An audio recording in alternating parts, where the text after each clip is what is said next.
UPRS yafunye website empya. Website eno egenda be representing what UPRS really stands for.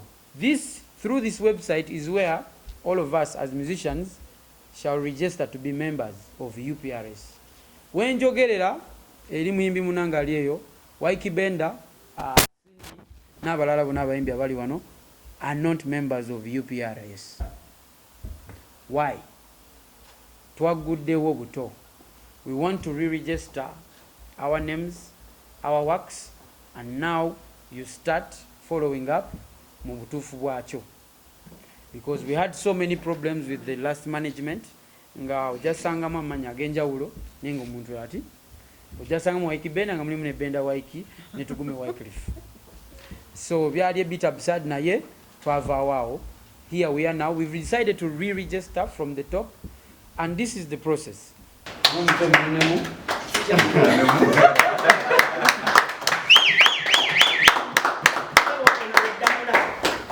Tukanga mu lukiiko bano abantu bakimanyi nti bw'okwata yategeza kugamba kino n'obumanyi nti bw'okikwata pulezidenti aba ayimiriddewo neeyambula obukulembeze nga mukukwasa n'eddamula yiyo.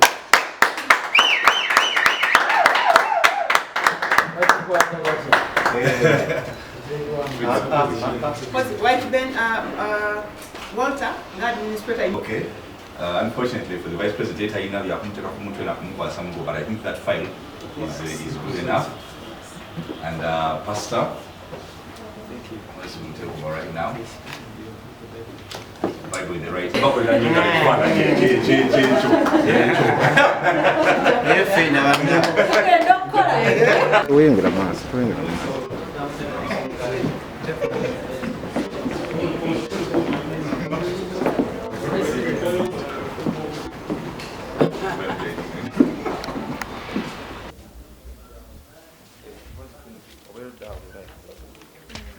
yagikiikirira eno era byonna ebisobeyo twebuuza ku mwami Levikson.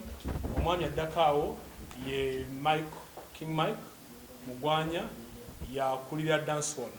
Aba dancehall bonna. I can't wait to enjoy, but certainly he will. I know the feeling, but not the name. So get started.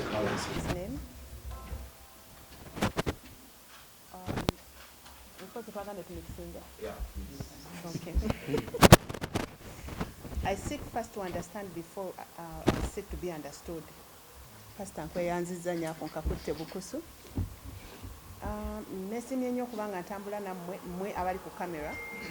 Nesimye nnyo okubanga tutambudde nammwe mmwe abalaba essaawa zino. Mukama abadde waakisa gye tuli. Amanya gange nze Sophie Gombya bwe nayingidde mu kaluni nteekako naliri lye bantuuma ewaka Nabukalu. So ndigatta wamu Nabukalu Sophie Gombya. Nalayira kuba president bwa UMA nga 14 April 2019.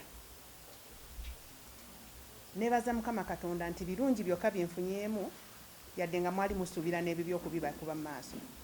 Nkyebaliza nnyo Mukama Katonda nti tufubyanga bwe tusobola okubabwa ebyo bye mulina okulaba etwesigaliza tetulina. Sijja kwewaana nti olugendo lubadde straight. Of course nga mu bulamu olugendo lubaddemu bodde eno nedde lino yamukanokkirira. Naye nebaza Mukama nti bye tusinga okwenyumirizaamu ate bye bingi. Nebaza nnyo ttiimu yange nga bwe batudde wano bwe babanjulidde n'ababuzeeko nti Mukama tusaasire tukwatizaamu buli kimu kye tukoze tukitambuza nga komiti ya umma. Era nkakasa nti mu maaso g'abayimbi be tukiikirira basanyufu. Nkakasa nti mu maaso g'abayimbi be tukiikirira tetuswadde kubanga kye batuma okukola kyekyo kye tubadde tukola era kye tuluubirira okutuukako. Bakakasa nti bwe tusigala nga bwe tuli kati nga bwe twatandika tugenda kutuuka ku buwanguzi ate obunene nnyo. Mpozi ezimu ku achievement gye bangambye okwogerako. Achievement number 1 nti tufubye okubridginga music we Uganda. Netumubridginga mwe mubadde nga mutwala nnyo abayimbi b'e Kampala nga abayimbi b'e Uganda, which was not the case. Kati mbakakasa nti Uganda yonna ekikiriddwa UMA akakiiko kano yali nga tulina charters zetwateekamu across the country. That's a big deal. Ekyo tukyebaliza nnyo Mukama era nkiweera obujulizi naddala mmwe gye mutambulira tukakasa nti ffenna tuli wamu ng'abayimbi b'e UMA aba UMA. Office twagifuna yadde nga challenges mmwe naddala ate nga kyembasabira ddala so kusooka nsooka okubeebaza nti nammwe mufubye nnyo okutulaga kubanga mmwe ndabirwamu yaffe eri public tubeebaza nnyo okuba nti mufubye okulaba nti obubi mu bwanika osanga ne tubulongoosa ate obulungi obumu ne mubulekayo kuba ebirungi temunnabikuba era nsaba White Band addako kati osanga nze yansobi yali nti mbalaga bulungi bwokka obubisi abasajja bano n'obubi bwobisi bajja bujjayo babwanike ekya office twakimala tuli bulungi mukama atuwe omukisa naye era nga mbasabwe mba mukuba ate mukuba mpolampola kuba mmwe ffe mmwe tutambulira wamu nkitwala nti tuli family ennene nnyo achievement endala gye neebaza Katonda gye yatuwadde nti tufubye okugjawo ebbanga eriri wakati waffe abayimbi nammwe bannamawulire luli tubadde nga tulwanagana naye kati nzikiriza nti tuli family bwe mba nga nnimba awanika omukono atuwakanye owanika awo mwandibadde mutakamera ne mutukubirako mu ngalo kuba tukifubyeko kati tuli mikwano gyammwe kati katubakubira abatakutte kamera tweyanziza nnyo tweyanzege era tubasaba tutambule nga family kuba ekitukwatako kibakwatako we mutali tetubaawo naffe we tutali temubaawo ekyo nkikiriza era mukama nkimwebaliza ensonga eddako waliwo omukulu ankubiddeko kasimu ensonga ya UPRS wabaddewo gap nene nnyo wabaddewo eddibu ddene nnyo ne komiti ya UPRS ebaddewo ng'ekitongole actually UPRS ffe babosi baffe ng'abayimbi kubanga ffe twabatuma okutukuŋŋanyiza royalties zaffe bazituwe wabaddewo obuzibuzibu mu bo maybe mu management naffe oba nkayana tufubye okulaba nga tuzimalawo yadde nga tezinnaggwako era lwe lugendo lwe tutambula sebo White Band mu bimu byenkukwasa y'ensonga ya UPRS ekyali nnene naye ate yalwana abatandika ogirwanako bagirwanako even before UMA nti kibaddewo nga lugendo luwanvu nnyo yadde nga tujja kwewaana nti at least ffe akakiiko aka UMA wakabaddewo tulina we tukituusiza naye nga nsaba mukama nti kijja kugguka obukulembeze bwa White Band kino nkiddamu nti buli achievement yonna gye tufunye nga umma kabadde kakiiko ka UMA si muntu ng'omuntu nga Sophie naye kabadde kakiiko kuba tubadde tutambula ffenna buli kimu kye tutambudde nakyo ffenna era nkakasa nti White Band yadde nga yadda mu bukulembeze tagenda kukola nga White Band wabula agenda kukola nga akakiiko bakama bange White Band bwe mukolebwagwa tuba tugudde ffenna White Band bwawangula tuba tuwangudde ffenna kati mbadde nsaba tutambule nga bwe twatandika mpaka bwe tuba tutuuka ku kigendererwa kyaffe bwe tutambula ffenna mujjukire moto yaffe egamba nti agali awamu era mbakakasa nti tujja kituukako ensonga ya copyright era nayo tubadde tujja tugitambuza kuba mwenna mukimanyi kati ekisinga okutubonyabonya because enforcement ya copyright teriiwo ekyo tubadde tukyakitambuza White Band agenda kukitambuza mu bukulembeze bwe komiti egenda kitambuza under White Band's leadership nina kendesere mukama n'ensonga ye ku nsonga ennene lwaki ndekulira before my term tenaggwako constitution yaffe tuwa eddembe okusalawo ki kyoyagala okukola okuva edda nga nina ekirooto ekikiikirira abakyala b'e Kampala ku district ng'ate kikontana ne constitution yaffe eya UMA constitution ekugamba nti bw'osala ogenda political leka abalala bakitambuzi si mu bubi naye nga tuzze mu kyamazima when you go political emirimu emirala gigenda kuba gikukwasaganyiza mingi olemu kuba nga ate oweereza abayimi so not being selfish leka abalala bakitambuze gwe naawe otambuze ebibyo sina nsonga nnene yonna egamba nti nadduse uma sina nsonga egamba nti oba uma yatulema eryanzitoweredde tekiriiwo ensonga lwaki na handing over I resigned because of my ambitions to joining politics. That is the only reason I had. Before I hand over, waliwo alina ekibuuzo tukimenyeme kiveewo nga sinnava mu bukulembeze nkiddemu nga nkyali president wa UMA kuba ntudde nga nkyazimbye nga president.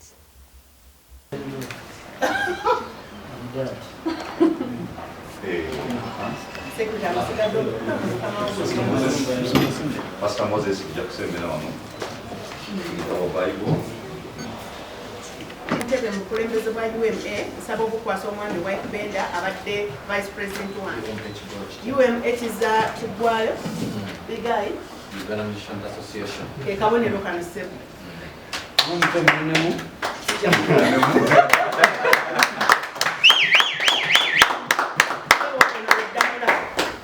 Tukanga mu lukiiko bano abantu bakimanyi nti bw'okwatagamba kino n'obumanyi nti bw'okikwata pulezidenti aba ayingiddewo neeyambula obukulembeze nga mbukukwasa n'eddamula yeeyo.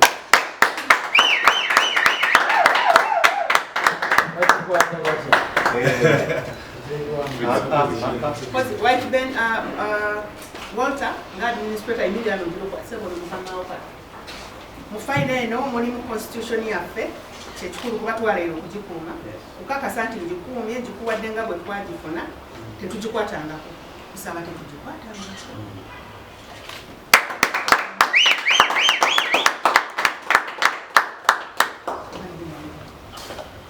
So I'll request Pastor Moses. Ati nze manzireeyo.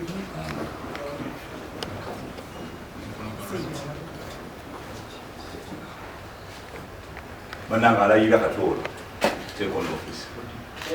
I, Gume Wycliffe, aka Wykie Benda, do solemnly promise and swear that I will support the Constitution and the bylaws of the Uganda Musicians Association and submit to its mandates and obey all laws mandated therefrom. To all this I pledge my most sacred word of honor. So help me God. Wow.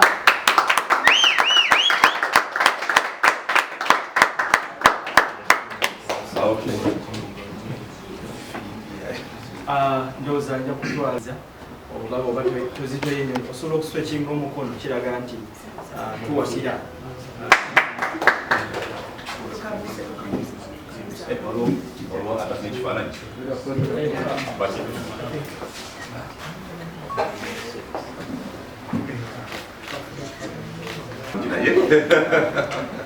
Ntayiga tusigadde tuli tiimu emu ate Madam President, maybe a few achievements byatayagadde kwogera naye nga ndowooza birungi abantu ne babimanya.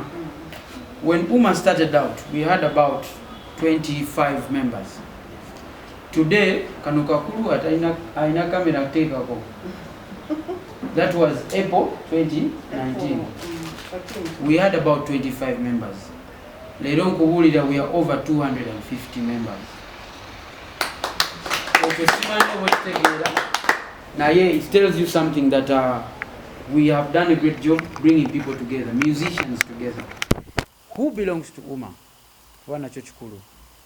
Omuyimbi Wykie Benda, rapper Victor Kamenyo oba Gravity, omukubi w'ebidongo njogera ku producer,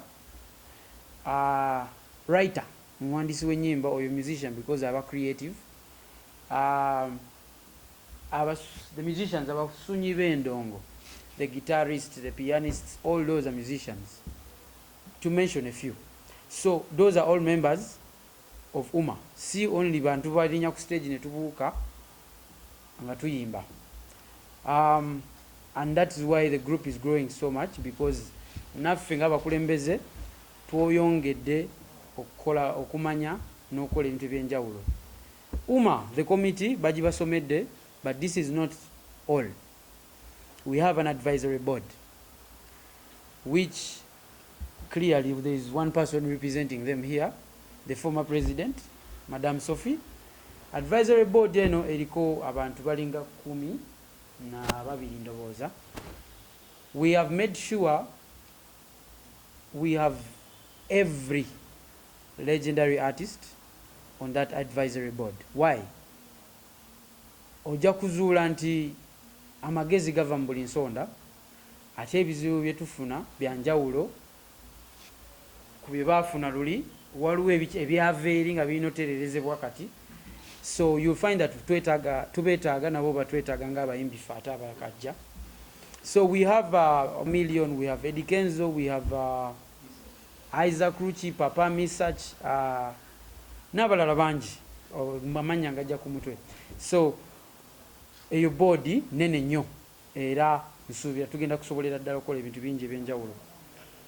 Also, I would like to dive a bit into the other achievements. Twogedde ku kyokulaba nti abayimbi bonna abangi kutuuka abayimbi 205 n'omusobyo nga tuli mu UMA members.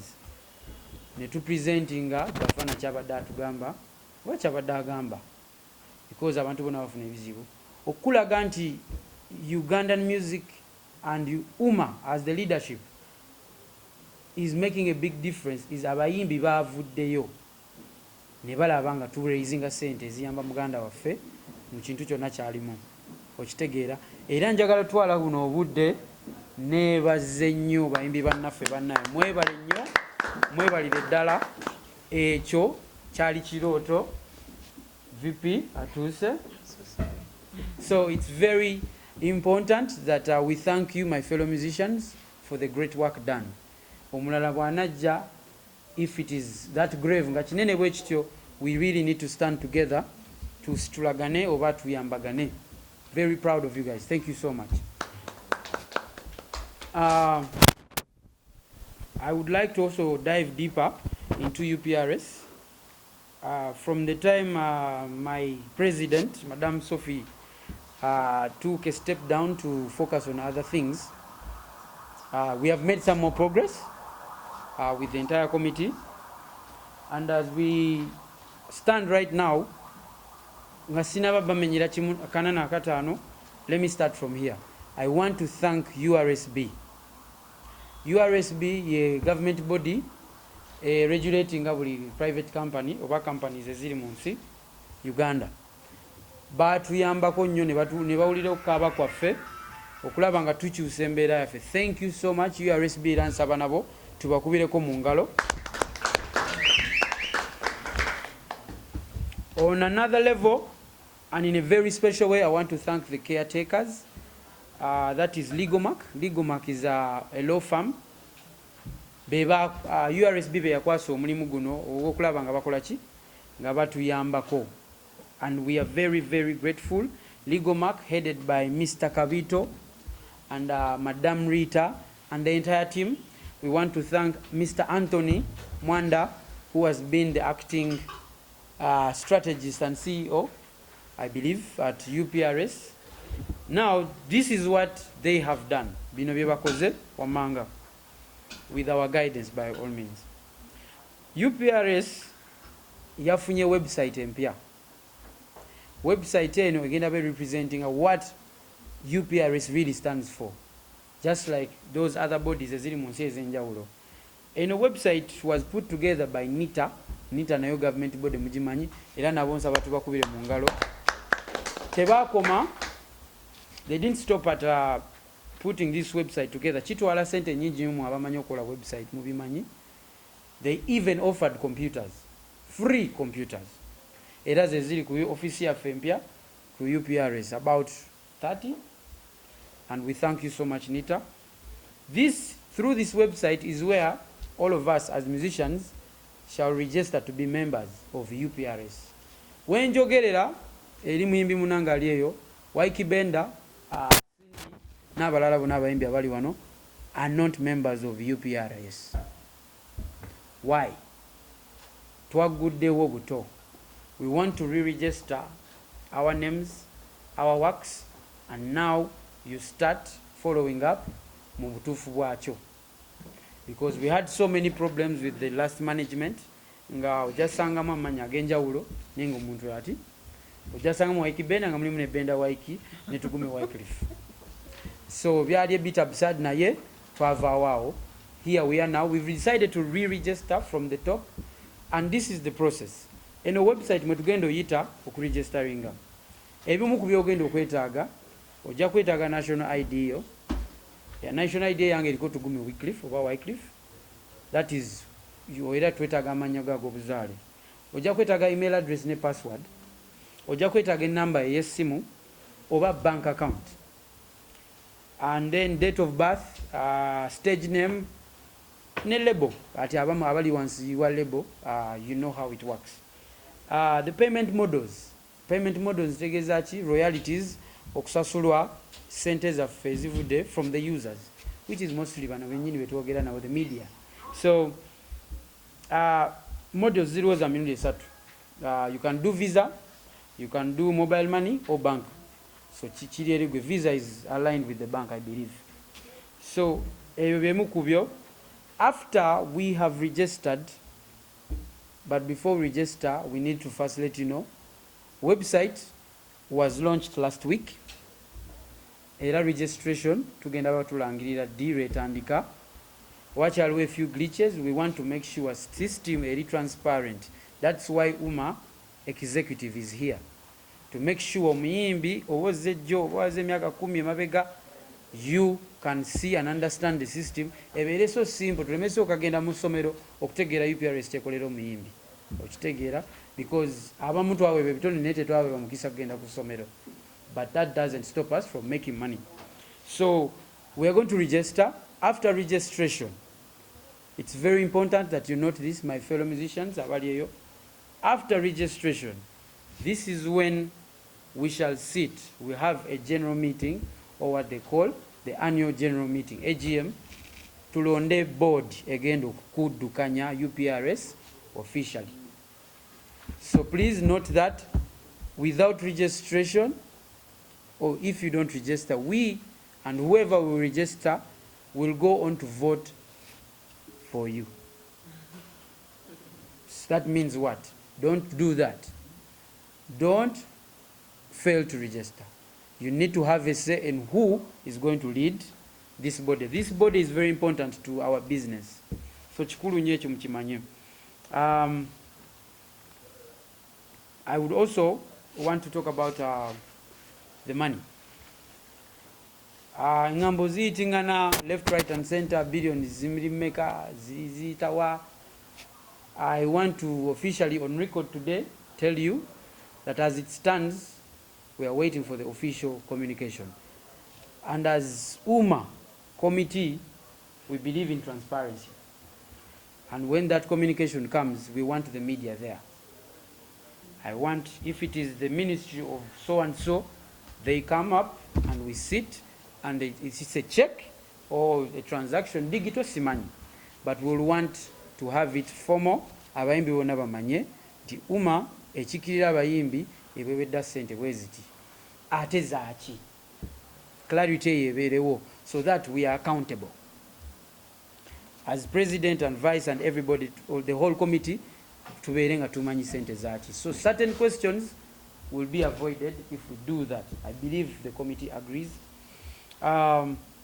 So ekyo kituusaawo, we are waiting for the official communication. We normally get letters for any meetings that the government bodies requires for from URSB n'endala ez'enjawulo. So we shall wait for that communication. Renajja era mujja kumanya, because that's what we do. We are here to represent the musician. My humble plea, twagala kusaba omukulembeze saagala aleme kuntegeera bulungi. Twagala kusaba omukulembeze w'eggwanga ne task force ekwasaganya ebizibu byaffe byonna ebya COVID. We are in a very bad state financially as a body. Nga bwe musobodde okuwuliriza mikwano gyaffe mu industries enjawulo, abali mu business, saloons, arcade ne baani, we need to be heard, and we are sending out a voice today that please, we need to sit down with the people concerned. We devise means okulaba nga abayimbi badda ku stage, ate si ffe fekka abanyigirizibwa n'abaana bammwe, bakazini bammwe, baganda bammwe ab'enjawulo abatwagala. So there is a very big gap, and we need, considering byonna ebigenda mu maaso mu ggwanga, people need entertainment.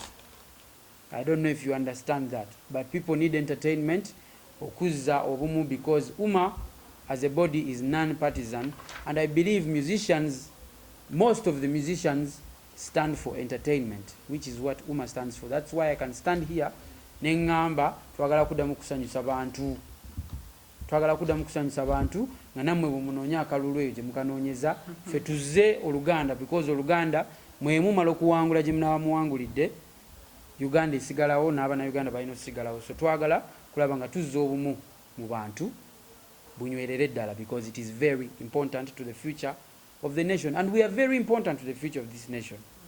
So my humble plea to His Excellency the President of Uganda, please, we need a sit down and share a few ideas that we think can help musicians get back on stage, without compromising the SOPs n'ebirala byonna ebyetaagisibwa. Anga abantu bwe bali kati mu arcade bambala masiki, bwe arcade yoyingira waliyo abazita batya sanitizer muganda wange byagita naye byonna gye biri, so we can use the same things even on our shows. Music tumufulumya, abaana bafulumiza hit, tulinze YouTube yokka naye nga tesi bwe kyali. We need to be hard, or you need to at least give us a view on what we are saying today, because we are a very important part of this nation and economy. Yes. So that's my most important remark of the day concerning our state as musicians. Abayimbi banyigirizibwa nnyo ddala. That's why even when we talk about this stimulus package, just sanga, ne bwe ziba zenkana ki, abayimbi tuli bangi nnyo. Wali abali wano, abatannaba kujja naye nga naye ayagala funa buyambi, akoleka video bakamu oba shooting oba akole audio, okitegeera. But that money can't solve much. Naye stage weddawo nsobola okuyamba omuyimbi wange n'omuyimbi mulala asobola okweyamba. So it's very important tuwulirizibwe era tuyambibwe. Yes.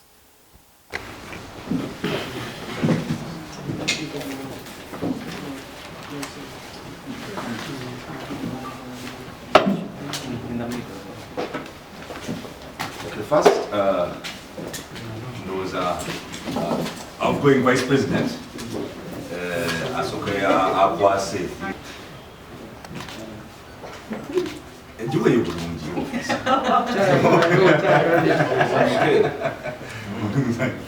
Okay.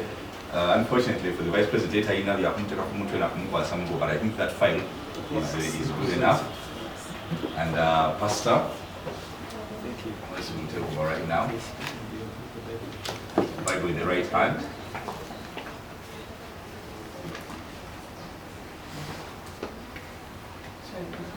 Yes, please. I, Cinderella Sanyu, do solemnly swear, promise and swear that I will support. Then, Let me also welcome Cindy to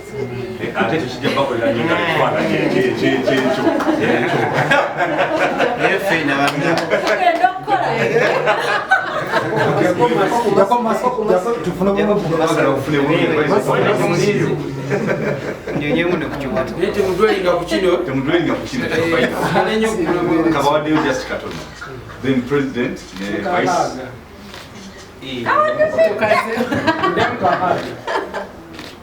Okay, President, the Vice.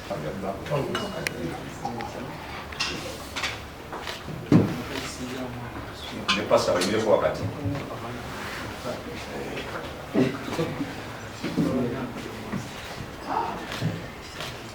Okay.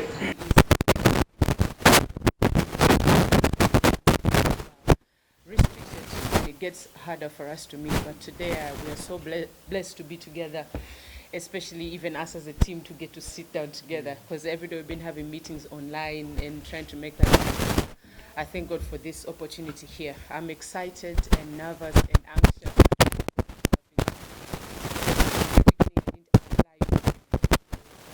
Majority votes that artists that I should be taking, so I have seen the power in me, so that is why I feel the way that I feel. But nevertheless, I do this. I've been thinking about it. I've been consulting members here longer, like Waiki Bender, Bushington, Big Eye, because I've been here before, and especially the outgoing president, Mrs. Bobby. I'm so, like honored to be in this position. Work together and bring something by the industry. Most of the time we are represented by people who are not the industry disappears tomorrow, there will still be a factor or something, but everyone so Colombia music and going into politics and leadership. leadership right now. Like all the artists here, you know, our dancehall artists, our legend for all this time, they are all directly affected. So whatever we do is actually to affect us. So I am happy about that situation. It must be a new thing for people to see leaders who are young like this. Most of the time when we sit in these organizations, for the last 3 years or 4 years, we've been sitting with UPRS and meeting the Minister for Trade and for Gender, and they're all really old people. So today, this must be strange even for you who are watching us, and these are really young people. But I'd like to encourage all of you and the artists who are watching us, who get to watch us today, you should be encouraged. This is a good thing. Most of the time when they say it's young people, or people get scared and they think you can't trust young people, but these young people, whatever mistake we make is going to affect us. Yeah. So you should have more confidence in UMA. My main thing in the has always been about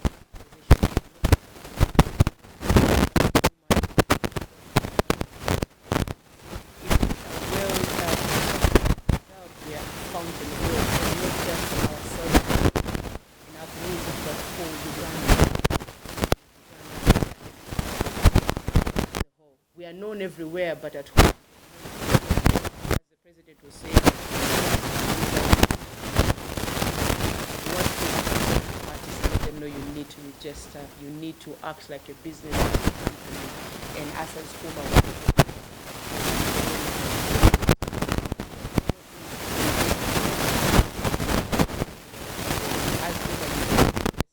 So that we see you as a business.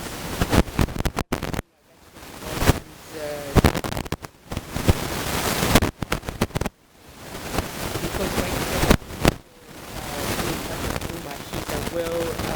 he is an established artist with paperwork and all this, because a lot of artists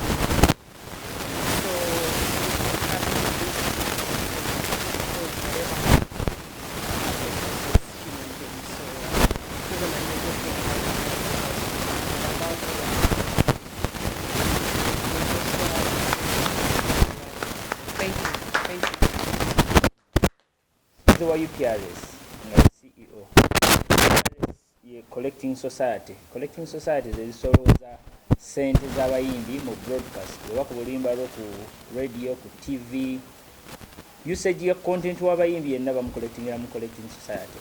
So Wasula abadde CEO wa collecting society kumala myaka 25 tu myaka 3. Grievances ezivudde mu bayimbi oba obutali bumativu nti collecting society eno eri corrupt, ebba sente z'abayimbi tezikozesa nga ne proof wali, twamu auditinga ne tuyita bintu bingi mu transparency, governance, engeri gy'abadde afugamu ekibiina mwalaba structure nga ye CEO ate ye simanya ye director ye buli kintu, nebbanga lyaludde ku bukulembeze bwa UPRS nga constitution ekola ki buli lukya nga constitution bagitwisa. So bingi ebyajja era umweno mu bintu ebimu yakolebwa lw'abayimbi butaba babativu na royalties zaabwe, sente ziva mu kukozesa content waabwe. So Wasula oyo tetwamuggyako nti twamuggyako mu butali mu mativu. Bamusaba aleete ebitabo, books of accounts ne constitution ne bw'abadde running office status report, ekintu ne kimulya. So bamusaba stepping aside ne tuzuula nti office adda gikozesa bubi, abadde abba sente z'abayimbi, abadde ayina aba ghost member bawa sente ffe bwe tutamanyi, abayimbi abatunda ofuna sente tebazifuna, ate nga si ffe abamuggyako nti tebamuggyirako mu mateeka. Kyova olaba nti singa kuba Wasula oyo amanyi ebyamateeka, singa yavaako mu butali mu bumativu, singa ali mu kooti kati naye nti watasobola kugenda mu kooti kubanga amanyi gyekiraga. Already ffe abamutwala mu kooti okusasula sente twogera ku biliyoni ezisukka biliyoni 10 ez'abayimbi ezibuze mu UPRS. So si nti twamuggyako mu butali mateeka, twawayita mu URSB ne executive order. Executive order kitegeeza nti kiviira ddala wa mukulembeze w'eggwanga n'agamba sooka stepping aside, kubanga twawandiika buli sector mwatulaba mu parliament nga twogera ne parliament, tugenze buli ministry bonna we tugwa tubatuukirire ne tubagamba nti mumanyi omusajja ono atubba. So kiri mu mateeka. Regulator wa private companies and corporate companies, URSB wamu ne government body, government offices be baatutuukirira ne batuyamba okumuggyako. So yavaako mu mateeka wasula. Ndowooza bya UPS byonna kambigatte wamu. Ekya boodi ya Dr. T kituufu Dr. T yali elected. Bwe twali mu operation awo yegezaako okukyusa UPRS eyo okukwata ababbi. Wasula naye yalaba kye tugendako obuwaayiro obumu obwamukwatanga bwali bwa governance. So n'adduka mangu n'aelectinga abantu ba Dr. T. So kye twakoze ku luno twasabye buli kintu kiyiwe tuddemu buto. So which means ne board eyo ne yalondebwa n'abakulembeze bonna bwakola ki bwavaako era that's why tuli mu kati kufuna AGM empya tulonde obukulembeze obupya. So ne Dr. T asobola okujja ne yeesimbawo abayimbi naye engeri gye yakolanga n'omusajja nga ate tatuyambako ayinza obutalya kalulu naye asobola okujja ne yeesimbawo ne tumulondawo waaye watukuba ekikopo tuyinza omumuwonda. Musa wabuuziza ku ekya Waiki akunyonyodde engeri gye bamuelectingamu. Okusavinga kuno tekuliiko yazaalibwa nti yalina osavinga. Okusavinga kiva eri mutima gwa muntu nakwagala. Tuyinza okwesibako nga toli willing. Sindi abagambye wano nti bwe bamutuukirye ne bamugamba ozze ku shortlist yabitunulamu n'alaba nga alina omutima ogwagala okukola era singa yagaana singa tulina VP mulala. So okusavinga tekuliiko kala ya muntu oba buwanvu oba kitone oba ebiri wano sifa abasinga okuyimba mu ggwanga oba okukola music naye twewaayo ng'abantu okukolera music wa Uganda era ekisanja bwe kinaatuuka nga tukooye nga bw'olaba Sophie we yafunye ekirooto ekirala asobola ovaako. So abantu abagamba nti president talina bisaanizo simanyi bisaanizo bye baagala wa dread mpanvu baagala wanvi baagala ani kubanga Waiki graduate. Ekisaanizo ekisooka nti olina okuba nga oli mu UMA kyekisaanizo ekisooka okubeera omukulembeze wa UMA. Kasita oba registered bw'oregisteringa mu UMA otwala oath ne tutegeera nti olayidde okugoberera constitution ya UMA. So Waiki okubeera member wa UMA kimuqualifying okubeera president. Tekiriiko nti oyimbidde myaka 10 oyimbidde mwaka gumu kubanga sikiwa nti Museveni yasinga obukadde mu Uganda naye president w'eggwanga oba okitegeera. So tekyetaaga myaka ekiqualifying Waiki nti muyimbi afuna mu business y'obuyimbi obuyimbi bw'ayogera bw'alya bw'atambula so kimuqualifyinga.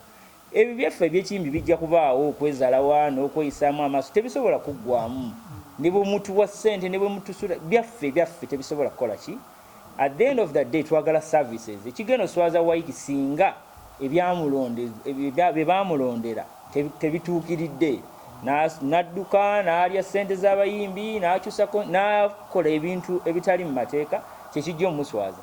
Ate ekijja oswaza oyo kulaba nga ebintu bitambula nga bwe bitambula kati oba okitegeera kubanga abayimbi abamu nkimanyi bave era nkankyogera erimu kati ngenda kwogera nga muyimbi abayimbi abamu babeera eyo ne baleeta embiranyi zaabwe mu bintu bino naye gwe bw'otavaayo kuyamba weetaaga okubaawo omuntu akola ki. Tulina otutandikira awantu walinawo okubaawo ennyumba we tutandikira oba tebo kwe tutandikira kale tufune Waiki omunafu tumuvume atereeze oba tufune omulala asinga Waiki naye tetujja kubaawo nga tetulina muntu atukulembera olw'okuba gwe oli w'amaanyi olina hiiti zo naye weggalidde mu nnyumba yo. Ebizibu tebiri mu nnyumba eyo biri ffenna we tuli.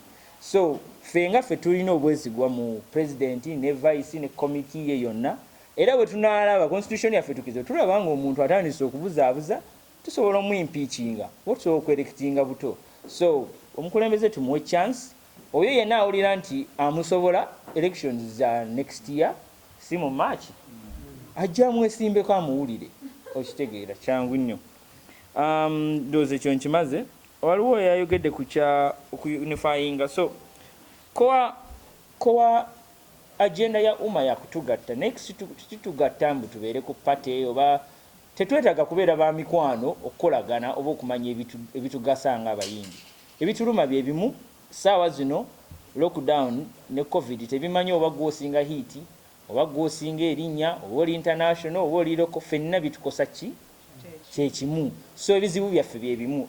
The reason ya UMA eno okubaawo nti twagala bode esobola okuhandolinga ebizibu ebitugatta nga ffe si nti Bushington waliwo abbye essimu ye ate UMA ejjeekole ki ekyo kizibu kyo nga Bushington naye nti waliwo abbye music wo waliwo amukozesa nga takusasula baba bangi abali bwe batyo. So okuyunifyinga abantu abo ofisi yaffe teriiko mitendera nti ono upcoming ono outgoing nze ebintu bya upcoming sibimanyi nabbimanya upcoming yani oba kitegeera professionally ne mu nsenda tewali kintu kye bayita upcoming ndowooza upcoming y'omuyimbi ayimba cover oba karaoke naye omuyimbi yenna agenda mu studio n'arecording oba ofuse professional by virtue oba ofuse ki kiringa omusambi wakapiira bw'oba ozanya bino giruyi simanya ku nnyumba toba professional naye olunaku lw'osambira KCCA oba vira oba maniyo oba ofuse kusi oba muba ku level y'emu sindi olwaleero bamujajinga nga bajajinga Beyonce ng'ate bwe bajajinga Fresh Kid tebiriimu njawulo